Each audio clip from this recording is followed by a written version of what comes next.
And that's why at DC AR Labs, we're excited to announce Shrink It, the world's best data compression algorithm. It's going to decrease data loss by 35%. It's also going to increase bitrate transfers by about 87.7%. And it's also going to decrease image loss integrity by 3.4%. Are there any questions? What makes your product exciting? I've already covered that in my presentation. What does this mean for consumers? We are the best scientists, data scientists in the world. We all have top degrees from all of the world's best computer science programs, and we've also been working on this for 6 months. Who do you hope to reach with this product? Consumers are sometimes kind of idiots when it comes to data compression algorithms. They just really don't understand what it means to have a data compression loss ratio of 10 to 1. And it's kind of laughable considering what people use right now. I mean, if you look at Google, come on, it's absurd. That's it. Thank you very much. So the media is going to write the story that you give them. And if that was the story that we gave them on this product launch, this is the message they might have. Or maybe this. Or this. The media didn't understand the message that we were trying to convey, nor probably did you, because it wasn't repeated. It wasn't relevant. It wasn't memorable. That's why it's so important to make your message media friendly. So as you guys saw, David's presentation was a complete train wreck. And why is that? The reason is he didn't repeat. To make your message media friendly, this is the one key that I want to give you guys. Repeat. You should articulate message or message support in every single answer you give. They ask you something completely unrelated, come back to your message. And studies actually show this as well. Retention and recall was better from 80%, or in one instance, if you're only shown something once, your retention is 67.5%. If you're shown it one more time, your recall is actually 80%. So this is actually backed by studies that things are more memorable when they're repeated to you.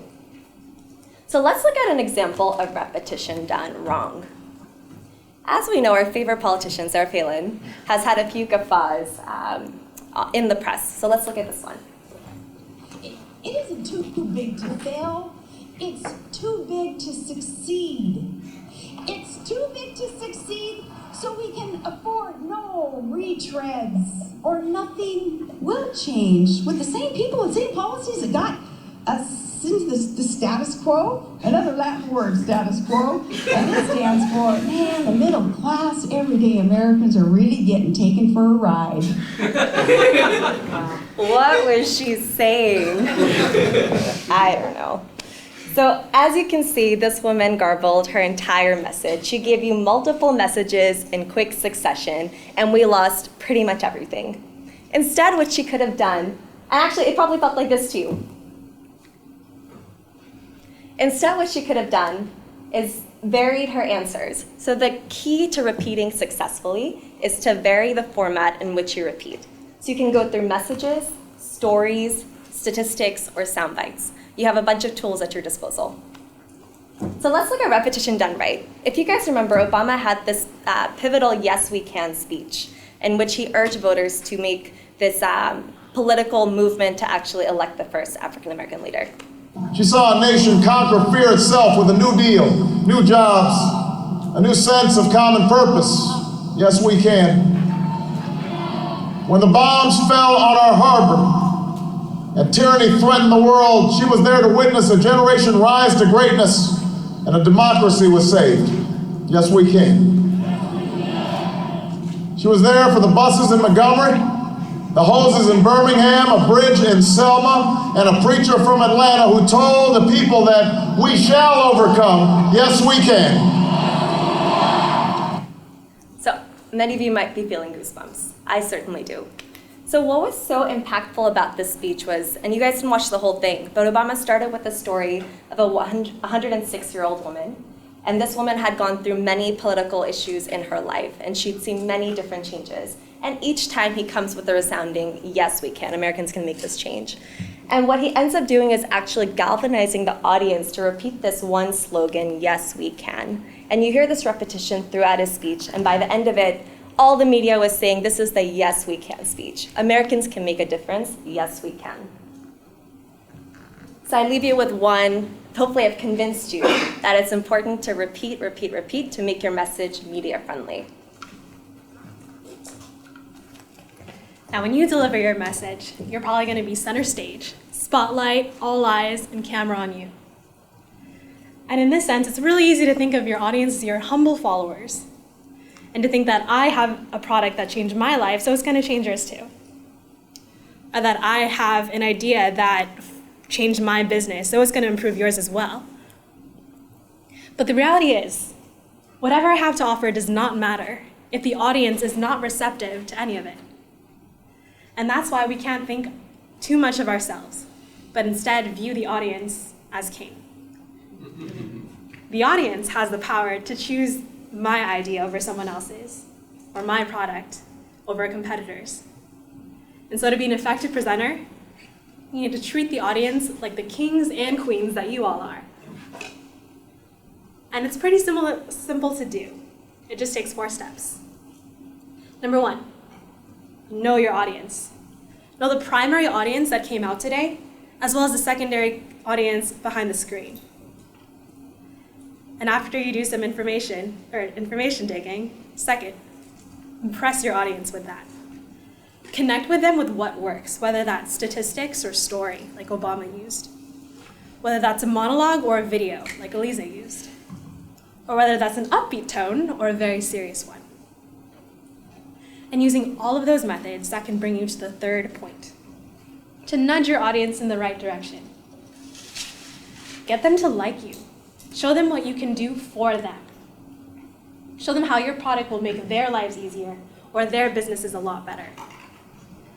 And that'll bring us to the final point, which is give to your audience. Give your audience the gratitude for coming out today, either in person or behind the screen, and give them a message to make all of this worthwhile. Give them a call to action. So to all you future presenters, I give you the advice to think of your audience as king.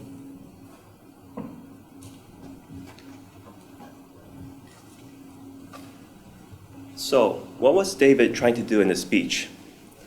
Was he trying to introduce a new technology? Or was he trying to give a sales pitch, which I don't think it worked well?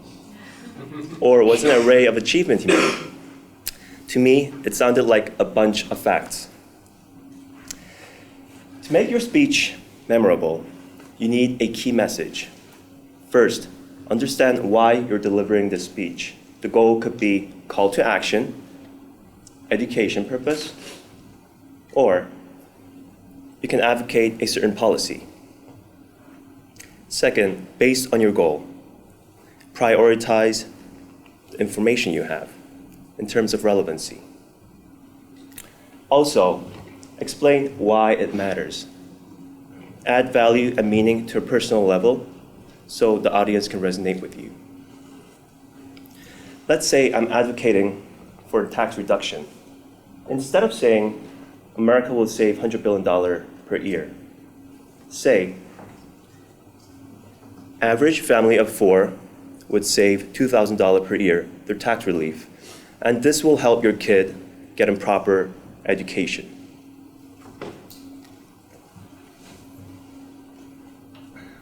Wow, many smart people like to use jargons and technical terms. But wise and smart people would break down into definitions and make it into an easy word so your audience would understand. If you meet a candidate who's applying for GSB and he or she asks what the school is about, you can say, one of my favorite time in GSB is when all the GSB gathers together in an MBA lounge and we hear other people's talk. I don't think they will understand too many GSB jargons. Instead, I would say, during my life, one of my favorite time in the MBA was all the peers get together in a cozy room, and we are here, other people sharing their life story, which is very touching. To practice in a good manner of not using jargon is use the 12-year-old nephew rule. If you have young people in your life, run your message by them. If they paraphrase the concept into their own words, then you successfully eliminate the jargon. According to many studies, an average adult would only concentrate up to 5 to 10 minutes, which is very short. The longer you speak, the more likely they will get checked out. So that's why it makes sense why most of the VC pitchings are made up to 7 minutes. Even though they're less busy than before, still they would prefer the compact presentation. So make your mark. So imagine you're watching Game of Thrones, and Tyrion Lannister is about to deliver the seminal line in the plot sequence of that episode. And then, it's so frustrating. We all know it. We've all been there. Which is why I'm so excited to announce Shrink It today, the world's fastest and clearest media compression algorithm. Imagine taking the speed and the reliability of Uber and the clarity of Instagram together in one product that can be on your mobile device or your computer this afternoon if you go download it today. That's a little bit better messaging for a product launch. It was clear, it was quicker, it was repeated, it was more memorable, and the media might agree.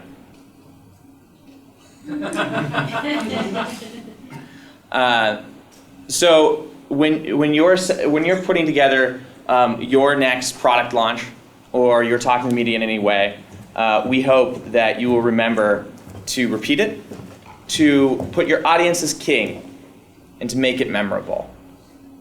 That's the steps to making your message media friendly. We'd like to take any questions that you have.